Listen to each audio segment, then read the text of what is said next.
Hello. Great, beautiful, blessed afternoon. It is noon o'clock. Uh, Here we go. Are we going live everywhere? Okay, I should be everywhere. Praise God. uh, Great, beautiful, blessed afternoon. Uh, yes, the setup is a little different. The lighting's a little different. Things change. You and I, us, we're champions, so we adjust. Could you please let me know that you see me everywhere? Do you see me everywhere? I should be, excuse me. Oh, wow, right into the microphone. I should be on Instagram, Facebook, and YouTube. So please let me know. Do you see me everywhere? Aw, thank you so much. I'm wearing your colors, your magentas and reds and delicious colors that you wear. Thank you so much. Uh, hello. Thank you. I see you, Facebook. I see you, YouTube. I see you, Tickety Tockety, because we've been on here. And I just need instant grab. Hey, great afternoon. All right, we everywhere. Yes. Okay. So, great, beautiful, blessed afternoon. My name is Tenille Stewart. I help women who've been diagnosed with lupus or other chronic illnesses go from confused and discouraged to healed, hopeful, and in control of the medical narrative. And today, I want to start out this episode. Excuse me. I don't know what is in my throat or why. Please stop. I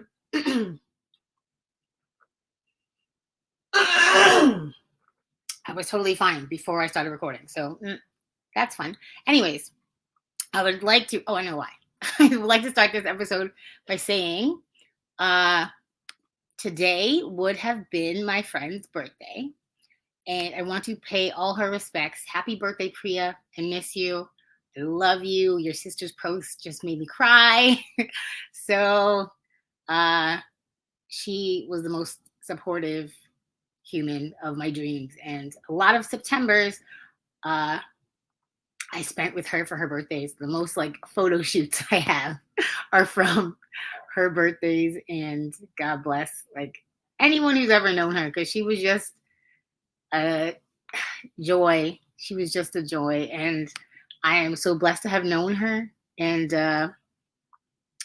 yeah, I'm forever changed. I am forever changed, and I miss my babies, her kitties, Bo and Bear, and her actual child.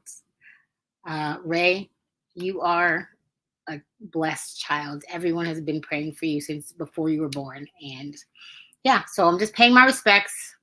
I will not cry about that on this podcast today. But I miss you and I love you. Happy birthday, Priya. So today I want to talk about, we're going to have a little talk about something that was happening behind the scenes. So last week, it was probably at its worst, and I just angled my face so you could not really see it. I had been having like a little pain.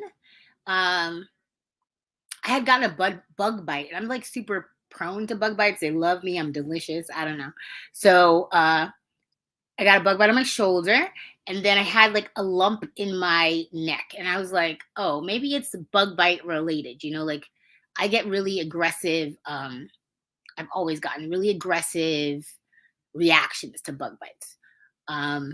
So I thought, nothing of it. And I had a busy week ahead, so like I didn't pay attention.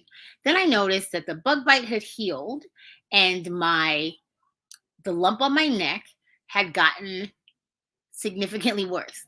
And there's something about having chronic pain that makes you kind of ignore things to function. So if something is wrong with me and I know it's not wrong enough that I won't make it through the day, I'm just going to make it through the day, right? I usually am mindful of what's going on and how I'm treating people, because pain can lead you to, be short with people and, not as mindful as you could be because you are in pain. So the pain was there, but it wasn't so aggressive that it wasn't letting me get through what I did. So I had a aggressive work day, like a physical labor type of day. And after that day is when I was like, oh, my my neck is getting worse. So last Monday was probably at its worst. And if you follow me on Snapchat, I kind of put everything on Snapchat. That's kind of my like diary, all the like almost a bunch of the little videos that you see of me that I post that are like health updates are generally on Snapchat because that's kind of my closer friends and family and like people who I don't think are gonna judge me. But if they do judge me, I don't care because it's like they can only message me. It's not like they're leaving stuff on my Facebook where everybody can read it, whatever. So I put on my Snapchat that I had no jawline. Like on my right hand side, you can see there's a jawline. And on my left hand side, it was swollen crazy. It was swollen and it was hard and it was painful. It was burning. And I was like, okay, so I get to choose to love to uh, contact someone for medical attention. I didn't want to alarm people. So like I told my mother, and I mean she could see it, but I told her like this is hurting. She thought it was just swollen and it didn't hurt, but I was like, no, it hurts. And I was like, touch it, and it was really hard, and that scared me because it could have been, when you find a lump, things are scarier. So I this is the first time that I'm really honestly seeking medical attention that wasn't previously scheduled. And I got to choose to love to figure out what I was covered to get done. So I called all of my usual numbers, and those don't work anymore because I got taken off of disability. And when I had disability, I have been on I've had Medicare, like old people healthcare, Medicare, Medicaid, and a third insurance for since I was like 26. So people think you can't be on Medicare as a young person. I've been on Medicare since I was in my 20s. Um, People think you can't get AARP until you're an old person. I don't have it, but I've been getting adverts for AARP, seniors dating, all the old people stuff. I've gotten all the stuff that because I have enough health conditions that I qualify. I've had throughout my life enough health conditions that I qualify for all of these things that you don't think you can get until you're old. So I uh, called all my normal numbers, and they basically everyone was telling me, oh, you don't have access to this anymore. You don't have access to this anymore. You don't have access to this anymore. So I spent like a full day on the phone, and this is my fault. I take full accountability. This is my fault for not figuring out what I had access to before it was an emergency. And when I say it's an emergency, I didn't at any time think that I was dying. I did not freak out the way that I have in the past. I had a calm and a certainty that whatever happens was going to happen. And either way, I was going to be okay with it. So, like, if I had last week, I showed you guys the pictures of my face as Mr. Potato Head, basically. If, God forbid, if that were to have happened again, I was going to be okay with it and I was going to make it through. Like, that was my mindset. And this is one of the first times I had no panic. Usually I just can get over the panic quickly. This time I was certain, I was ready. I was okay that it was gonna be fine. So, and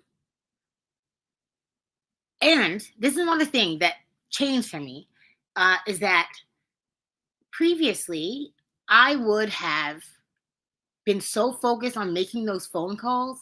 I would have been so focused on finding the healthcare, focusing on the illness, focusing on the pain, that I would not have gotten anything else done in that day. That day would have been, me making phone calls and crying and stressing and this and that, whatever. Which, what does that do? It makes your health worse. So I was impressed with Tenille today. I was impressed with, like, allow me to reintroduce myself. My name's Tenille, not let me introduce myself. I have lupus. I don't claim that in my life. I was diagnosed with lupus. Lupus is something that I deal with on a regular basis. I am not claiming that as a part of my body. I have arms and legs, a head, like I'm a full whole human being that also happened to be diagnosed with lupus. So uh I felt that very significantly this past week. I've been calling every day, multiple times a day, the last and final number that I was told that this is supposed to be where my insurance will land, and they'll tell me where I can go and where I'm covered. Da, da. I have been calling every day, multiple times a day. Thank you so much. I'm proud of me too. Thank you.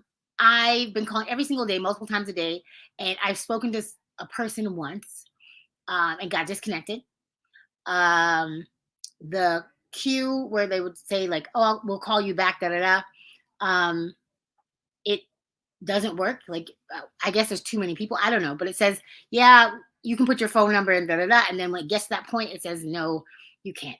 And I think this is a flaw in the Georgia health system specifically, because I have waited on hold and done these type of things with other states, two other states, Florida and New York, and I have gotten through eventually. I have, made appointments with doctors in New York and in Florida, and it's taken a while. This here in the South, in Georgia, the Bushes, Georgia, it is egregious. It does not make sense how hard it is to see a doctor when you are in an emergency situation without putting yourself so deeply into debt that you will stress and make yourself more sick and more sick and more sick afterwards. So that is the flaw in the system. Me, I can do what I can to inform people about the system, lobby and write letters and do these things, right? But the immediate thing that I can do is take care of me. So, what did I do? I made sure that I wasn't stressed about this. I impressed myself so much. I had business calls. I had master classes. Um, I had masterminds. I was doing my day. Listen to me. I was crying like 30 minutes before the call, and I just collected myself and got on that call. Because what I'm not doing this time, if God forbid there's any kind of major flare up, I will not let my life crumble to the ground and then have to pick it all up later.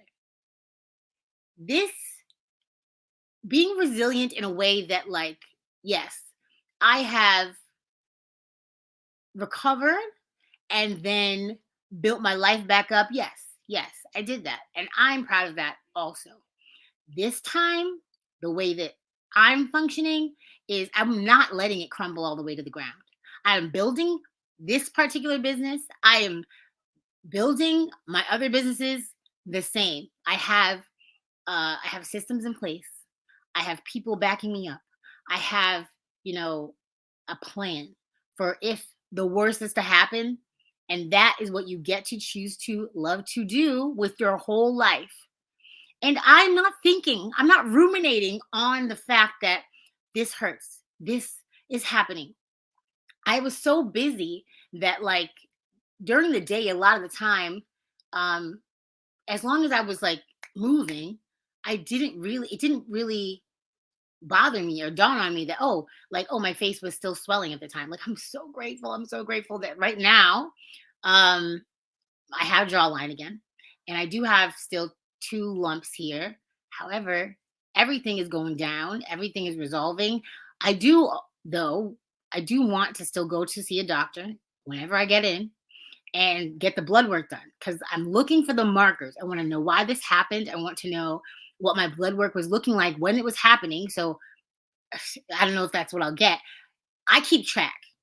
I keep track so that I know the next time that my blood looks a certain kind of way, I need to start doing something different. It is my responsibility. It is my responsibility. Lupus is not happening to me.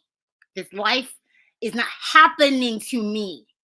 I have control over the things that I put in my body, the way that I think, the things that you think about, even when you are sick. And I know that pain. I know laying there and thinking to yourself, like, oh my, like, this is never going to stop. But when you say things like that in your mind, you know who is listening? God is listening. He did not make you to suffer. He did not make you to be sick. He made you to fight and conquer and have a easeful life and have, like the stress that you are putting on yourself by thinking these terrible thoughts. It's as if you're praying for these things to happen for you. What I'm thinking, I'm so grateful. I'm so thankful. Like, look at my body working. Look at the food I'm eating. I changed everything I was eating. I was doing a diet with my mother, which is it works. It's like kind of crash-ish diet that I wouldn't recommend. But it's a couple days and it's like, just something to jumpstart. But my body was like, no, ma'am, we need nutrients. So flipped it. I was like 80% raw, just greens and enough water and flax seeds and uh, that's it. Okay. And immediately I saw a change. I changed the way I was sleeping. Immediately I saw a change. I changed the way, like, I was busy and grateful. So the vibration was different. Like, I felt it in my body. Like, yeah, this hurts. This hurts right here. However, I was, being nice to myself, not angry about not being well at that time, right? Like, it's all a mindset.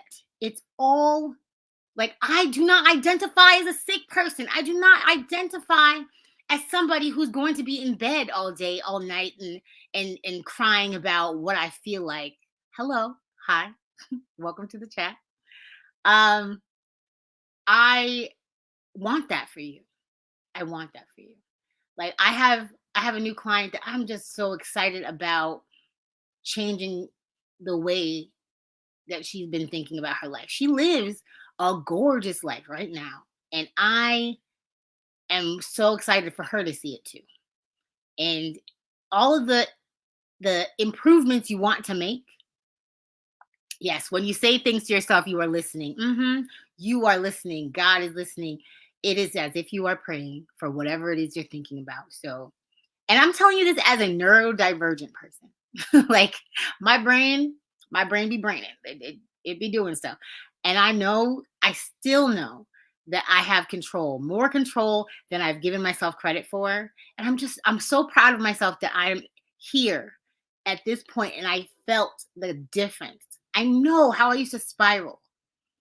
As much as, like, I would put on a happy face and do as much as I could, I would spiral. And now I'm so confident in the fact that no matter what happens, I can handle that. No matter what happens, God can handle that. No matter what happens, it's not happening to me. I have control over what I do, what I eat, what I drink, how I sleep, how I present myself in the world. There ain't nobody who's going to look at me walking down the street and be like, poor sick girl. And even at my sickest, I still will smile. I will still always smile. I will always present myself in a way that I want to be seen. Bald head, bloated face, whatever it is, I will always put myself out there in a way that I want to be seen. My reality is in my mind. That is how I function daily. And I want that for you. Y'all, I have a masterclass coming up on October 8th. And this one, I'm so excited for this one. I'm so ready. I understand so much more about how my mindset got me here. And I am so excited to share with people who are suffering, because pain is real. Pain is always going to happen. Suffering is a choice. And I'm so excited for you to be ready to stop suffering. So it's been a beautiful, blessed podcast. And thank you so much for joining me and listening to my story. And everyone else, don't do what I did. Make sure that all of your insurance is in order. You know where you can be seen. You know, get it together. Get it together, because this is not it. This is not the example I want to set for my people. I love y'all so much. Thank you for being here. And have a beautiful day. It has been glorious to explain this to you, and I hope you felt what I was talking about. Have a great one, guys. Bye.